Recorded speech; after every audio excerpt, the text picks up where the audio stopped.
Okay, today we are going to look at another way to subtract integers. Today we're going to be looking at using the chip method to help us to understand a little bit about why we change the sign and why we flip that second number to its opposite. So let's start with a chipboard here.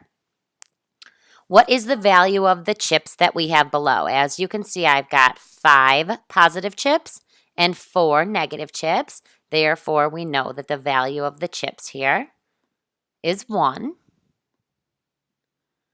Now, suppose that today, instead of adding chips to the board, I actually remove chips from the board. So in this example, let's say that starting with my 1 that you see in front of you, I decide I'm going to take 3 chips away. So we're going to remove 1, 2, 3. So essentially we just subtracted -3.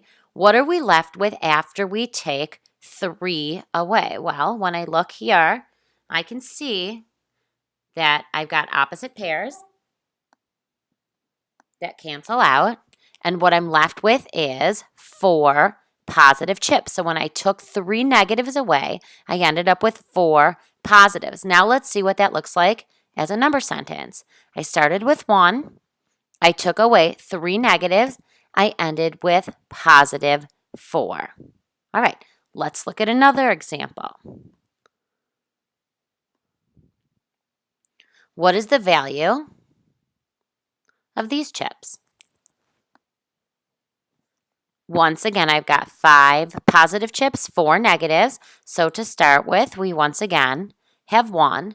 Let's see what happens this time if starting with 1, I remove 3 positive chips from the board.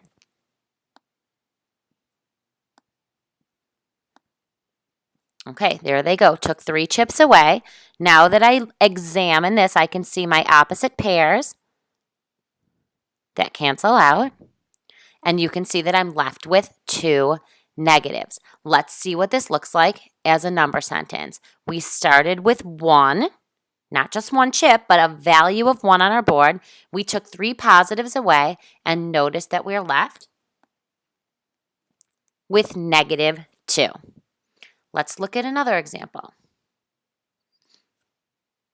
What is the value of these chips below?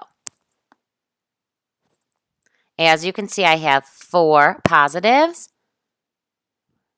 and 6 negatives. The value of these chips, as you can see here, because of my opposite pairs, is a -2. So -2 to start with. What's going to happen when I take 2 positives away? So what I want to do here is starting with -2, I want to remove 2 positive chips from the board. So let's just drag these off to the left. Left with 2 positives. I'm looking for my opposite pairs, my 0 pairs, and what I can see is that I'm left with 4 negatives. As a number sentence, here's what that looks like. Starting number was -2. That doesn't mean we just had 2 red chips on the board. It means we had a value of -2 to start with. We subtracted 2 positives. There they are. And what we're left with are these 4 negatives. All right, so when we use the chips to model, the key here is that we need to start with the value of the chips, not just start with that number of chips. So if I want to start my chipboard with -2, I'm not just going to put 2 reds on the board. I'm going to start with any combination that will give me a -2. So once again, here I've got 4 positives. I've got 6 negatives. That's where I get my value of -2. Now let's see what happens when starting with my -2,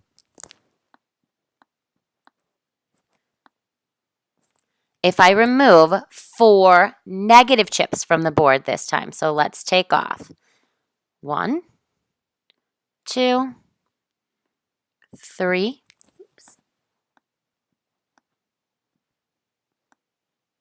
and 4. When I take off 4 negative chips, now I'm taking a look at the value of what's left. I can see opposite pairs, 0 pairs, So those cancel out, and what you can see is that I'm left with 2 black chips or 2 positive chips. So what I just did is this number sentence. We started with -2, we subtracted -4, and we were left with 2. Now, if we go back to each of the number sentences that we looked at today, and think about the rules that we've been learning about all week, that the definition of subtraction is adding the opposite. Let's see if that works here. So if I have 1 minus -3 and change that to 1 plus +3, isn't it true that 1 plus 3 equals 4? And it is. We proved it by actually doing the work with the chips. Let's look at the next example. 1 minus 3. Let's see what happens when we add the opposite, when we change that subtraction to addition and change the sign of the second number. That becomes 1 plus -3. True that 1 plus -3 is -2? You can see that it is. Same thing on the next problem. -2 minus 2, we're going to change to -2 plus -2.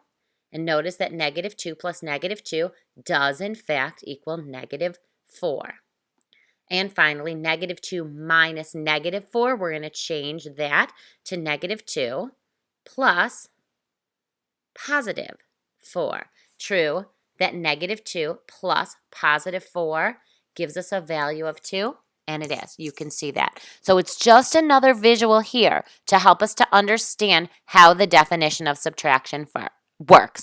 We have to remember that the definition of subtraction is adding the opposite. That's how we justify changing that subtraction into addition and making the sign of the second number the opposite of what it was originally. So in the future, every time we look at subtraction, we're going to remember to change subtraction to addition and to change the sign of the second number, the number that we're adding. So -6 minus 5 will always become -6 plus -5. Notice I don't touch the first number.